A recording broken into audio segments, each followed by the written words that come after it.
E para concluir essa aula número 3, vamos à última dinâmica, né? Então, considere que você é o gestor da loja Só TV e essa loja vende apenas um tipo de televisão. Os preços de venda são de 1.300 por unidade. Então, deixei aqui a informação do preço de venda, 1.300. Os custos variáveis são de 1.000, incluindo comissão de vendedores e tudo mais. E os custos fixos, 50. A alíquota do IR é de 25%. Então vamos lá, vamos montar a nossa DRE mês a mês, como que ficaria então baseado nos dados que nós temos, né? Então as vendas em unidades estão aí, ó, 600, 720 unidades em fevereiro, 870 em março e assim sucessivamente. O valor do preço de venda, né, é de 1.300, então eu pegaria esses 600 vezes os 1.300. Então para o mês de janeiro, 780 mil.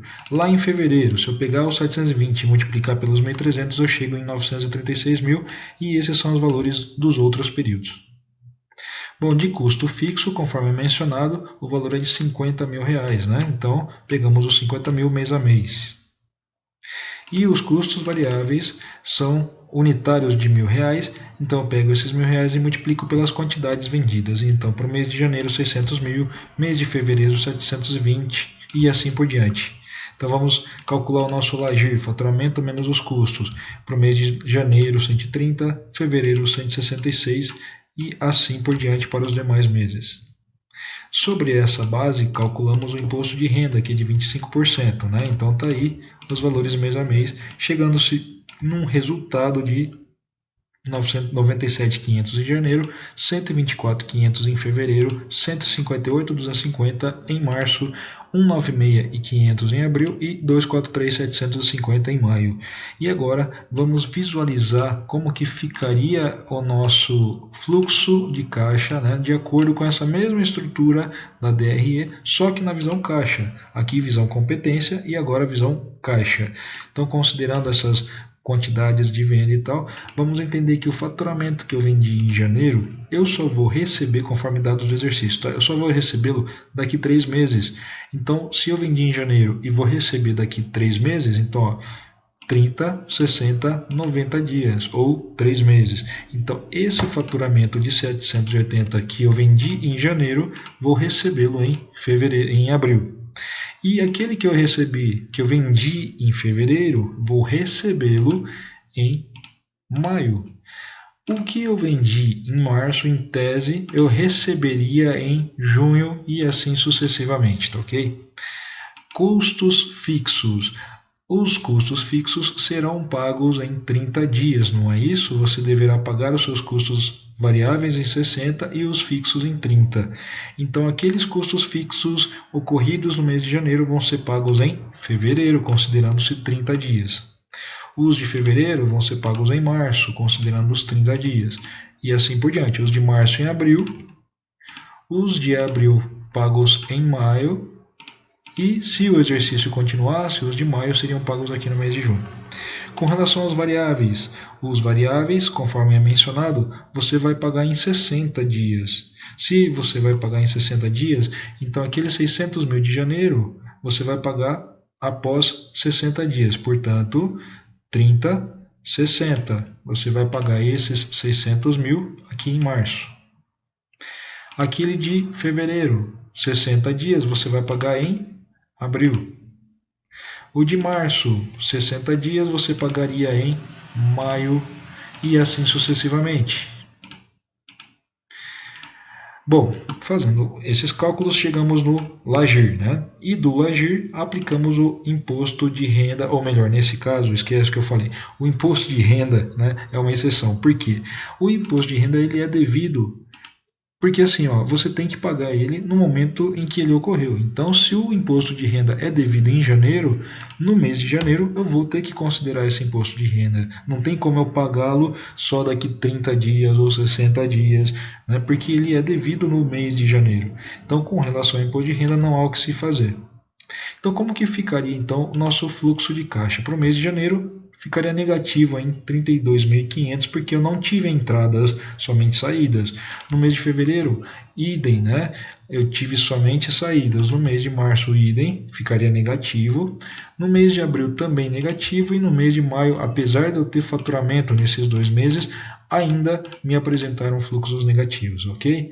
Vamos agora ao exercício de capital de giro, onde nós temos essas informações e, observando os fluxos de caixa, verificamos que faltará dinheiro em algumas datas importantes. Não há casamento entre contas a pagar e a receber. Há, portanto, necessidade de capital de giro.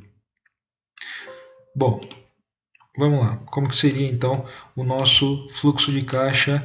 Então vamos pegar essa informação dessa última linha, né, e transcrever para cá, ó, de forma que os fluxos de caixa aparecem com esses saldos negativos em todos os meses aí. Observando os fluxos de caixa, verificamos que faltará dinheiro e a necessidade de capital de giro. Não tendo capital de giro, a situação se inverte. O fluxo de caixa negativo é errático e o projeto fica ruim, né? Mesmo sem inadimplência alguma, a situação complica. Vamos precisar determinar qual é o nível de caixa mínima que a empresa se sente confortável para ter como reserva e esperar em condições de equilíbrio sustentável de longo prazo.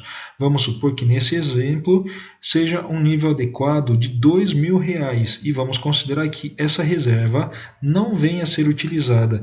Então, se essa reserva não vem sendo utilizada, vamos entender que R$ 2.000 vai ser uma margem de folga que eu vou ter lá em janeiro.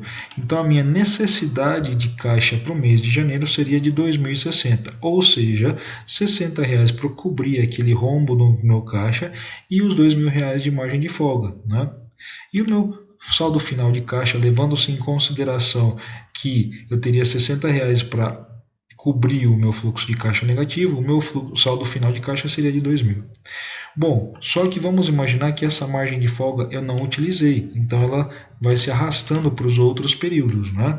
Como que seria, portanto, a necessidade de capital de giro para o mês de fevereiro? Bom, para o mês de fevereiro, se eu tenho um rombo de 6.990 no meu caixa, então 6.990 é a minha necessidade de capital de giro, de forma que eu continuaria com os 2.000 em caixa. Mês de março, mesma coisa, e mês de abril, a mesma coisa. Tá ok? R$ 2.000 aqui. Bom, item número 2. Loja de pneus, pneu bonzão. Você vende 3 tipos de pneu. Aqui estão informações de preço de venda e de custos variáveis e quantidades vendidas mês a mês, projetadas para venda. Então nós temos aqui, ó, de faturamento para o mês de janeiro do 245,7015. Se nós temos uma quantidade vendida de 200 unidades e o preço de venda é de 100, então nós teríamos aí 20.000 desse aro 15. Do aro 17, se pegarmos 150 unidades vezes o preço de venda de 200, chegaríamos em 30.000. E do aro 19, se pegarmos 100 unidades vendidas vezes os 300, chegaríamos em 30.000. Total, então, no mês de janeiro seria esse. Para os outros meses, mesmo raciocínio, né? Eu pegaria a quantidade de venda vezes os preços de venda aí de cada item. Para os custos variáveis, mesmo raciocínio, eu pegaria as informações das quantidades e multiplicaria pelos custos variáveis unitários. Então, eu teria esse cenário com relação aos custos variáveis. Como que ficaria então a nossa DRE? Primeira informação, faturamento. Eu vou replicar esses dados para a linha do faturamento. Então eu tenho aqui, ó, 80.000, 92, 104 e 116.000. Custos variáveis, mantenho também essas mesmas informações que acabamos de chegar. E de custo fixo, conforme mencionado no exercício, era de R$ 16.000. Onde que está essa informação dos 16.000? Espera aí. Aqui, ó, os custos fixos são 16.000. Bom, então conseguimos chegar num LAGIR mês a mês aí. Aplicamos o imposto de renda e chegamos num lucro líquido mês a mês. Essa seria a DRE. Com esses resultados, a necessidade de capital de giro está atendida e superada. Então, numa segunda condição, vamos imaginar recebimentos das vendas em 90 dias, custos fixos a pagar em 30 e custos variáveis a ser pagos em 60 dias. Então vamos entender que o faturamento de janeiro só vai ser recebido daqui 90 dias. Então janeiro fevereiro 30, março 60, abril 90. Então, esses 80 mil eu receberia em abril. Vendidos em janeiro, eu receberia em abril. Custos variáveis.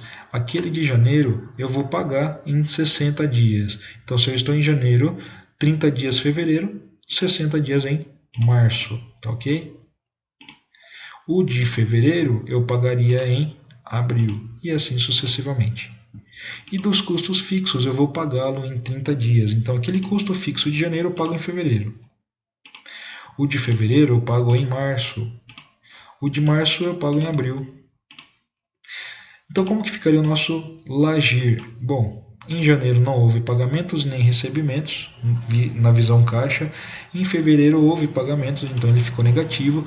Março e abril idem. Aí, em cima dessas informações, nós temos ainda que considerar o imposto de renda que, conforme eu havia dito no exercício anterior, se ele é devido em janeiro, eu tenho que considerar em janeiro. Com relação ao governo, eu não tenho negociações de pagar depois ou receber depois, né? Então, assim, se ele é devido em janeiro, eu considero em janeiro. Se ele é devido em fevereiro, eu considero no mês de fevereiro e assim por diante. Então, o nosso lucro líquido na visão caixa ficaria negativo em 4.375 no mês de janeiro. No mês de fevereiro, negativo. Mês de março, negativo. E a parte de abril, positivo. Bom, levando-se ainda em consideração que a empresa... Cadê essa informação? Determine a necessidade de capital de giro mês a mês, considerando que deve haver uma reserva mínima, uma folga, portanto, de R$5.000 mês. Então vamos entender que se eu quero ter uma folga de R$5.000 e o meu caixa está estourado em 4.375, então eu vou precisar de 9.375 de necessidade de capital de giro. No mês de fevereiro, caixa estourado em 21. Quero ter uma folga de 5.000, então eu preciso ter 26.625. Março, caixa estourado em 69.375. Preciso de uma folga de 5, então eu preciso ter uma necessidade de capital de giro somada, 69 mais o 5.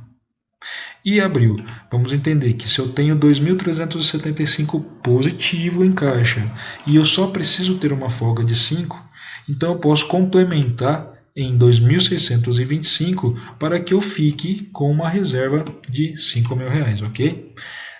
Terceiro e último, né? Você é gestor da empresa Limpol, empresa prestadora de serviço, e aí você tem essas informações aqui, ó.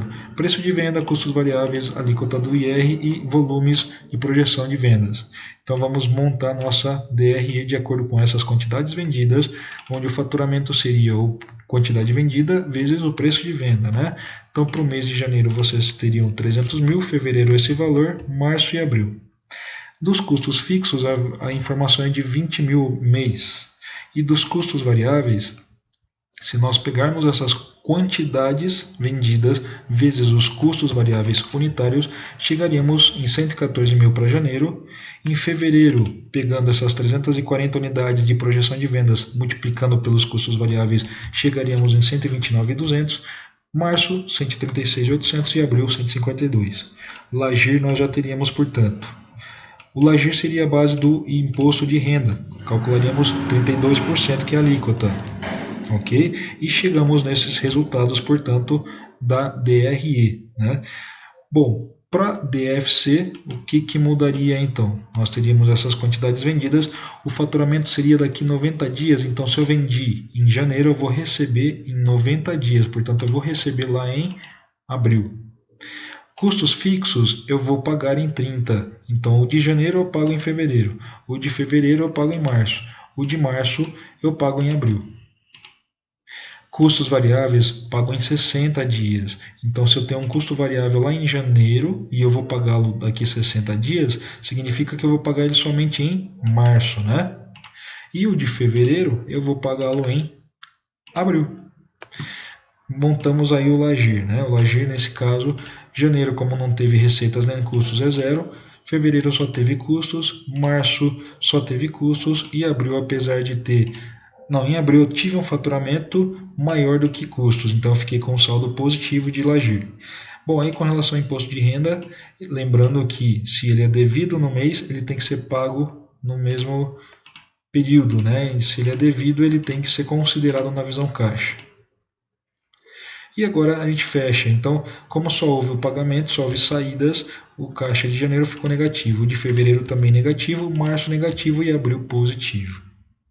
Qual que seria então a necessidade de capital de giro para essas situações? Então, se nós temos esses saldos de fluxo de caixa,